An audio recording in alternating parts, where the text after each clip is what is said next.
and welcome to episode 8 of This Week in Oakland. Today, I'm here at where I went to elementary school, Heights Elementary School, right here in the great borough of Oakland, New Jersey. And it had been quite a while since I was last here, I must say. So all of a sudden, you can imagine my surprise when I went to the one side of the school, and I'm wondering where the heck the playground went, and all of a sudden I come over to the field, and I see we have 2 new playgrounds that are here, which are very nice. I was just a little surprised because I hadn't been here in a while. But my memory when I used to go to Heights Elementary School was we used to have what a lot of other towns would just call field day, but we called it the Heights Olympics. And we would be right here on this field doing many different activities, from kickball to egg on a spoon, and we had to carry an orange across a certain distance, and javelin throws and things like that. And it was the red team versus the white team, and there were shirts, and there was contests, and people got medals, and it was like a whole big thing. Which I believe, unfortunately, they did stop the Heights Olympics, I believe, a few years ago. Exactly why, I'm not sure. But it kind of just thinks about, there are certain things that just go on for a long period of time, and it just becomes a tradition. Like the Heights Olympics was a tradition. There was even a plaque inside by the main office that actually showed you by year if it was the red team or the white team that won the Olympics that year. So it was something that was a tradition for a very long time. Now, another thing that's been a tradition for a very long time has been the senior art show here in Oakland, where a lot of the senior citizens who go to the senior center learn different techniques and art skills and put them to good use and make these absolutely gorgeous pieces of art. And they show these pieces of art at the library, and they have like a whole little art show. Well, unfortunately, this year in 2020, because of the coronavirus, they weren't able to do an art show. So they've done a virtual art show. So they've posted all the pictures online, and you're able to go through all the seniors' artwork there. But at the same time, I understand some of you that are out there might not have the internet, or don't want to be clicking on every single one of those photos. So first thing that we're going to show you is the senior art show. So we were able to get permission to take pictures of the seniors' work, and we're going to show them to you momentarily, and you'll be able to then enjoy the senior art show from where you are. And we'd love to hear your comments. Contact the senior center and let them know about the wonderful work that you see. But in addition to the senior art show, we have several other clips that are all part of this special episode 8 of This Week in Oakland. So sit back, relax. We'll start off and enjoy the Oakland Senior Art Show. And then we have a few other clips right after that. And I'll see you at the end for our conclusion. But let's start off with the Senior Art Show.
All right.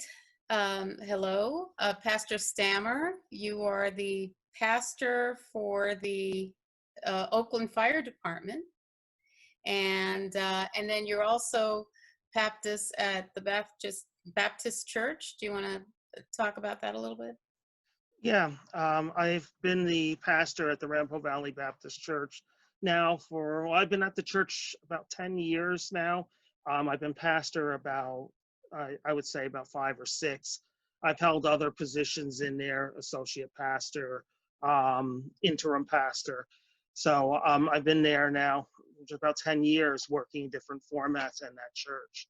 So I help lead the worship services and just the general operation of the church right now. Right. And yeah, like you said, also my job as chaplain for the fire department kind of ties all in with the church. Right. Okay. And just so whoever is tuning in and wondering why there's an image of space behind me.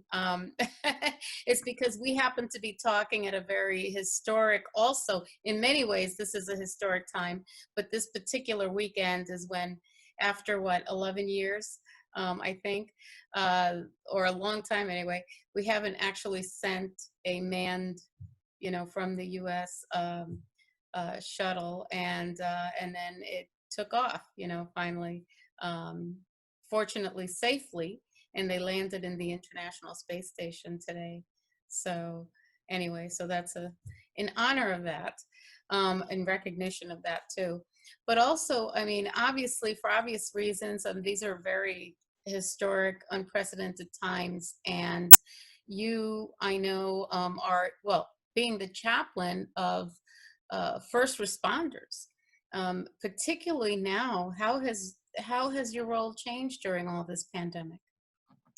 Well, for me, it's been an interesting change. I've been on the department for 22 years. I've served as a firefighter, a lieutenant, and now as chaplain. And for me to serve, I'm used to being there with the members of the department, helping them through the different situations that we go through. And right now, we've had to maintain social distancing, which is different. It's a different way of operating for us as a fire department.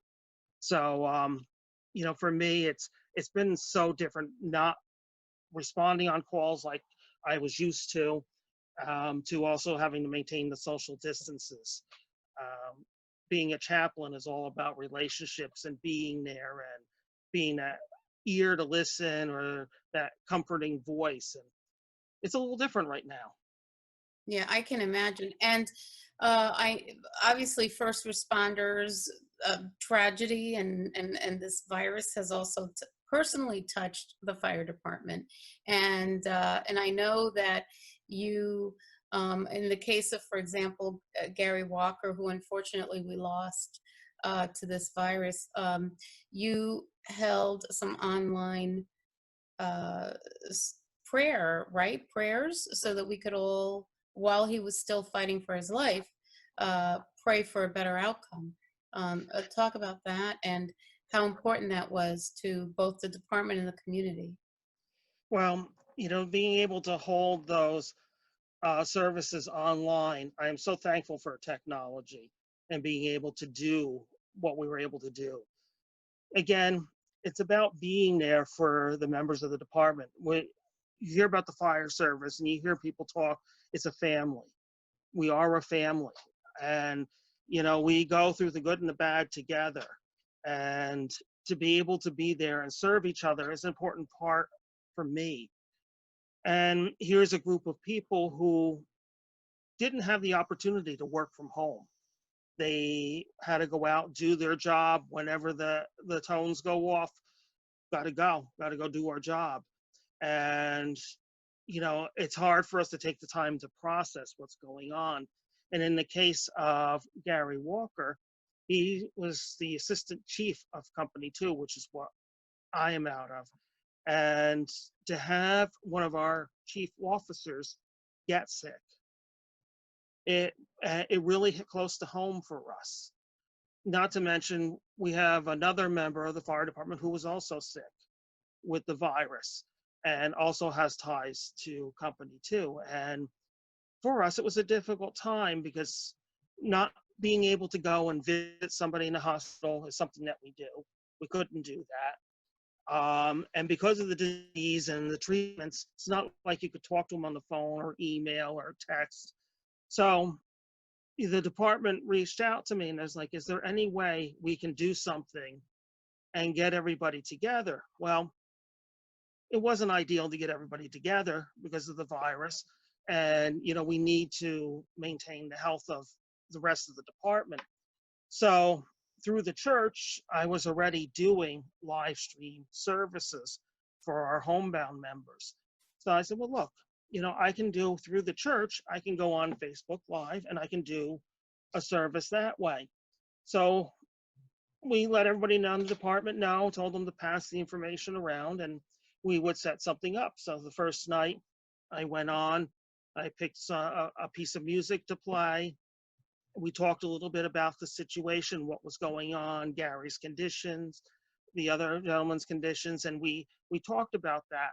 And then what we did is then I took some time and I just prayed for them. We prayed for healing for them. We prayed for their families.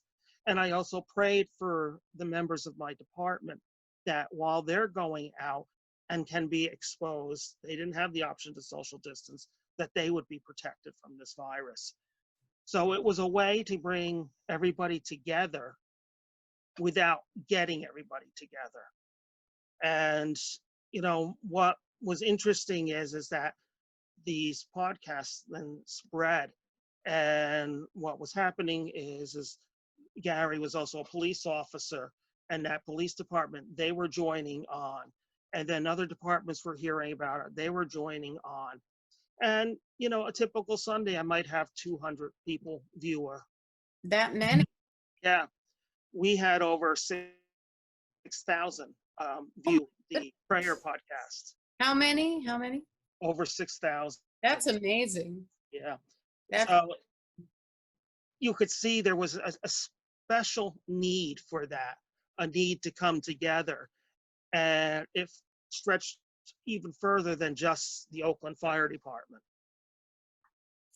That's amazing. And thank you so much for doing that, really. And what can you tell people who, even though the numbers right now of hospitalizations and people who've passed, people who are testing positive, the numbers are getting smaller, thank goodness. Every week. There could be another wave at some point, but for now, things seem to be going in the right direction. Still, there's concern, right? People are afraid. Things are reopening, but there's still that concern because this is very new. This is very new, and there's always new information about the virus. We don't know what lies ahead. But how can people comfort themselves? How can they?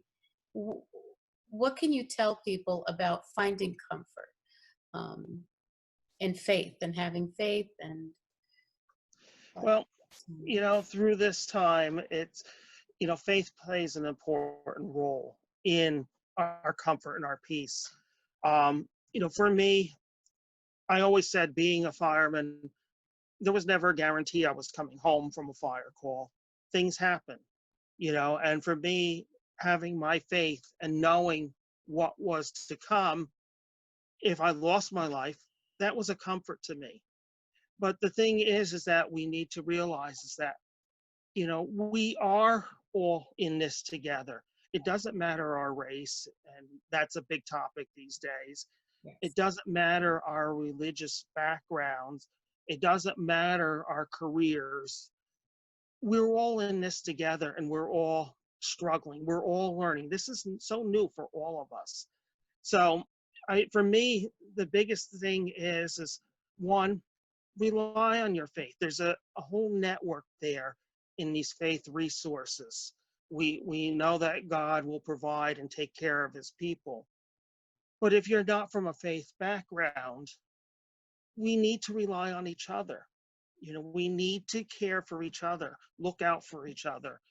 I'm a big proponent of watching out for your neighbors, taking care of your neighbors. And this is one thing in Oakland you hear so much about. I heard the other day, like the Ponds Food Pantry has quite a bit of food in place. We live in a town where people look out for each other. And that's what we need to do during this time is we need to look out for each other, rely on our networks to help get us through. Technology's been a great thing for this, where maybe we couldn't have had meetings getting together like in the church, but we've been able to still duplicate the church service online. Right. So this has been a big part of staying together, and as much normalcy as possible is what keeps the comfort level there for us. Right. And we hear so much about, especially now, mindfulness, right? Which is basically just a lot of like what prayer really, right? You pray, you get in touch with your inner self, right? You try to block out all the noise, Yeah. uh, and just focus inward. And that's a way. That's we've heard so much about that now, for finding calm and perspective, and just sort of taking a time out from all the things that fuel fear and just, worry, and so we hear about that, but that's all kind of like the same thing. It's all very spiritual, just getting spiritual, whether it's mindfulness, whether it's prayer. Yeah. And so often people, when they hear prayer, they think, oh, I don't have that training. I don't have that background. You don't have to be a pastor or a rabbi, a priest to pray. Prayer is a conversation between you and God, Mm. and like you said, it really does help to, I think, center you in your thoughts. And I also think that prayer also helps you to focus on others with your prayers. In the case of, Gary, that we spent a lot of time praying for him. And we know the outcome was not necessarily what we prayed for, but we prayed that God would make him better. Well, God answered in a different way than what we wanted. But to know that we were praying and we prayed for him, that's what we can take comfort in. Now, Gary's in God's hands. We pray for the family. We pray for his wife and his daughter during this time, that they will be comforted and that they will be helped. And, I think if more people spent more time praying and focusing on others, our world would be a whole totally different place. Yeah, and knowing that there are others sometimes, also is comforting, and knowing that you have a community. Sometimes you're the one helping, and sometimes you're the one needing help, and it's okay to ask for that. Right. It is. It's definitely okay. And being an emergency service worker and having been responding on fire calls for years, you know, I can't tell you the number of times people will say, "Oh, I'm so sorry to have you come out for this." Well, you know what? I'd rather come out for this being nothing than to come out in the middle of the night and your house is in flames. I'd rather do that. So, there is comfort knowing that there are people there to help. Yes, yes. Well, thank you so much. I have to say thank you on so many levels for being a source of comfort to the community, for giving us all a way to pray for Gary and for other first responders, when people were looking to do something, to connect in some way, and of course because you're a firefighter. It's a lot. Yeah. Yeah, a lot of hats. Yes, definitely a lot of hats. But as I would say, people, they don't always think of pastors as being firefighters or firefighters as being pastors. And it's interesting because I see both ends of it here. And, people would say, well, what is it like? Well, for me, it has been a wonderful journey. It's a journey I never expected to be on, but it's a journey I felt God called me to. And the joy that I've had through the years of doing this, meeting residents in town, and face it, we're not always called at the best time for them, but still we get a chance to meet them, and we go into their homes and we get to take care of the problem. It's nice meeting these people, but it's also the experience that I've had getting to know my fellow firefighters, my brothers, my sisters in this emergency service area has been a joy for me as well. And yes, as a chaplain, I unfortunately have to do funerals, and those aren't the greatest times, but there's so many other good times that outweigh that, and I really have enjoyed that.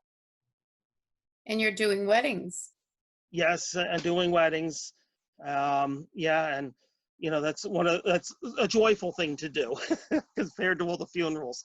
I'm happy to be doing weddings, and in fact, just before this interview, I was working with a couple that will be getting married in June. So yes, that's a fun part of the job. Yes, it'll be nice to see people exchanging vows again and weddings again, and it'll be nice. It'll be nice. Even though it'll be limited, right? It'll be like 25 people, but Yeah, we're still limited with the numbers, but we can do it. It will still be a small, intimate ceremony, but it still works, and they'll still have some wonderful memories from it. where there's a will, there's a wedding. Yes, exactly. And when they first approached me, and we weren't allowed to get together yet, and it's like, we might have to do this as a drive-in wedding. I don't know, but we were going to do it one way or the other. Wonderful. Well, thank you, Pastor. Thank you for many things, like I said, for your service as a first responder, for someone who's there for our souls as well. And thank you to all the first responders in Oakland. We're very indebted, and thank you so much. And Thank you for having me and letting me share. And I just have to say, it's we do have a wonderful group of first responders in town, a very dedicated group of individuals, and we're quite fortunate. And I'm thankful to have them as first responders, but also as family. yeah, and we're all lucky to have you. So Thank you. thank you. Stay safe. Okay, thank you. Hi, I'm Thomas Chopper Russo. I'm a realtor in the state of New Jersey and presently reside in the great borough of Oakland. To be totally transparent, I just want to point out that my new haircut was done to make people aware of the GoFundMe page for our lifetime resident and friend, Gary Walker, who was an assistant fire chief that recently succumbed to the COVID-19 virus. In addition, we have numerous families in need in town, and it was trying to help to raise money for the Oakland Food Pantry that's located at the Oakland Ponds Church. Today I want to discuss with you a topic that comes to mind quite often, and the pros and cons and the truths and the lies about septics. In Oakland, 90% of the homes have septic. If you combine the Rampo River Reserve, the homes by Chapel and Mountain, along with the area by Geronimo Cayuga, and also West Sheffield and Academy, those areas have their own independent sewer systems. So the rest of us, 90% of Oakland, have septics. One of the falsehoods I want to tell you is septics do not fail because of age. The majority of the septics that you see being replaced are 94% are being replaced because they changed the law of April 2nd, 2012, where you could not have a cesspool as a component of a septic system. So there are two types of water in your house. Gray water, which is your sinks and your laundry machines, and then your black water is what comes from the toilets. Back in the day, it was an acceptable practice to have your gray water to go into a pit, also known as a cesspool. For the environment, what they want us to do now is to have the systems combined where the gray water and black water come together into a concrete tank. Bacteria eats away at the solids and pushes down a pipe the efflorescence, which enters into a distribution box. From the distribution box, the efflorescence goes evenly through laterals. Now, laterals are I think we all know, those are PVC pipes with holes in it, and goes into a field. Traditional gravitational field is made of quarried stone with a touch of clay, bank run, sand, and gravel. So as you see, the Board of Health comes here to inspect. And here we're doing a system. This is a gravitational. So this is a field. This is for a 4-bedroom field. That's your distribution box. And everything goes through here. As you can see, it's quarried stone, touch of clay, and there's sand, gravel, and bank run. That's some of the tanks right there. So it comes from the house into the tanks, and then it goes through the D box. So as you can see, there's a tank. Here's another tank. All right, with the float and the baffles. And now that goes down that pipe into the field. You see the little white things in there? That's the laterals. So that distribution box, I can't get across the other side because I got short legs. It goes into this field. And that's it. It goes back into the aquifer, and it takes a long time. You can probably see and appreciate the material a little bit better. You see the finite materials here? You see the sand and the bank run? Okay, so everything trickles through that. You don't get to see it as well when you're looking at the stone. But that's it.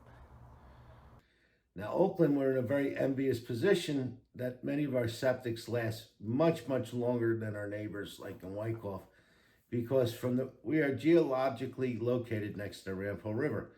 We have sand and bank run as far up as the top of Manitou.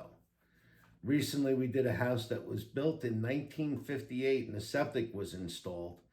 We sold that house 3 years ago, and to this day, that septic is still running. As long as you maintain it well, it can last a lifetime.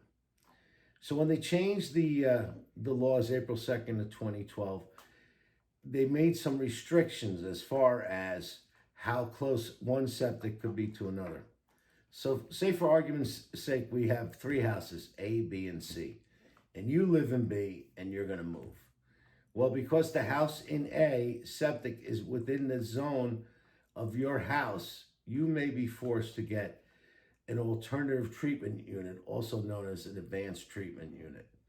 Very similar in the gravitational system, but a lot of times they use aeration to increase the bacteria breakdown of the solids.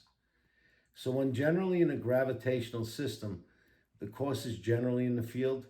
In an ATU, it's up front. Now, some of the more popular systems that are being installed are called Fuji or the Hoot system. Both of them require maintenance contracts, and upon the installation, the maintenance contracts are good for 2 years. Though you have to understand that the Board of Health requires a deed restriction.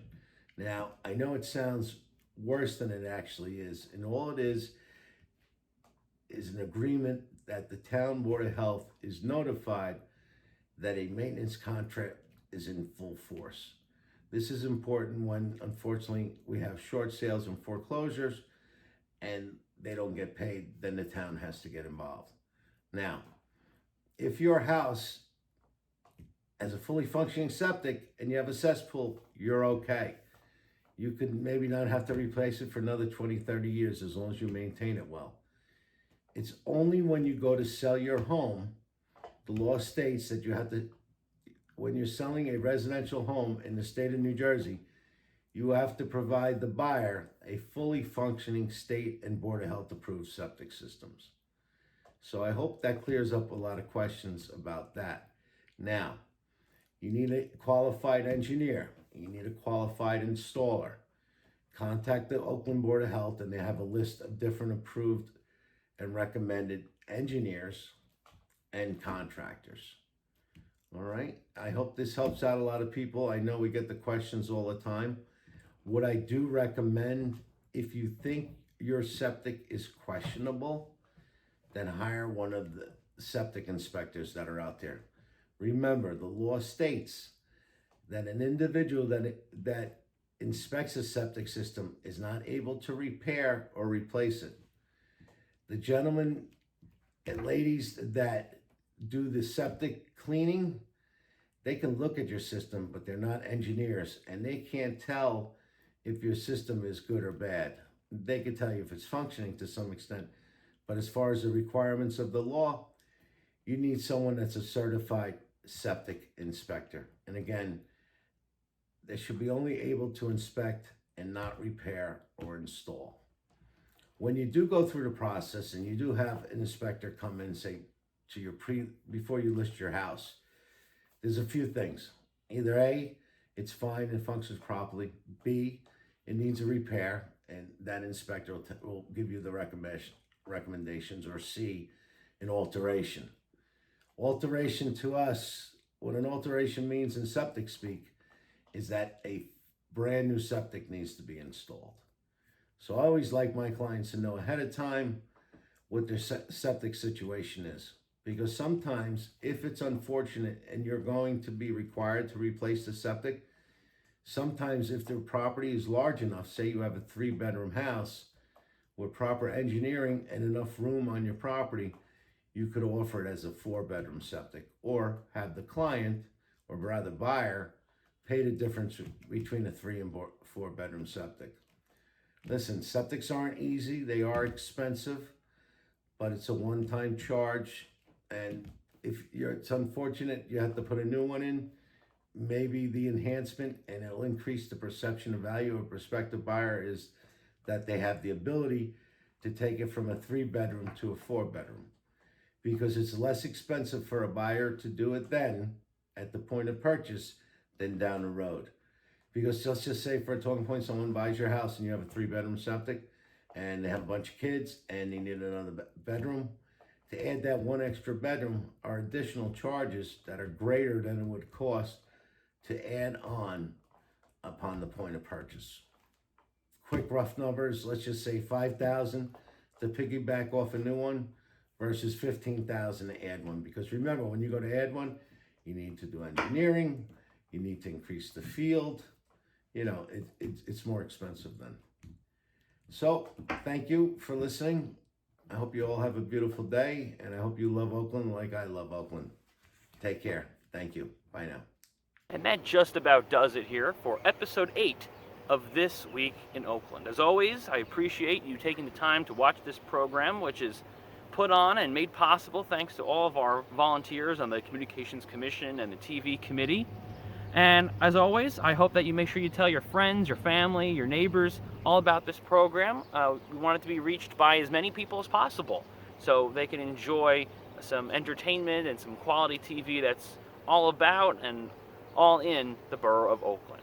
As always, please make sure that you subscribe to our borough newsletter and to SwiftReach, both of which can be found if you visit the borough website, www.oakland-nj.org. If you're going to sign up for SwiftReach, there's a link on the homepage that enables you to do so. And if you want to sign up for the monthly borough newsletter, you can do that by going to the Communications Commission webpage and subscribing there. And as a nice reminder as well, we've been trying to get the word out all over social media so that all residents are aware about it. But here in 2020, graduations are going to be quite different than what they usually are because of all the rules regarding social distancing and things that you can do indoors and you can't do outdoors and vice versa. So we want to make sure that we recognize our 5th grade, 8th grade, high school, and college graduates.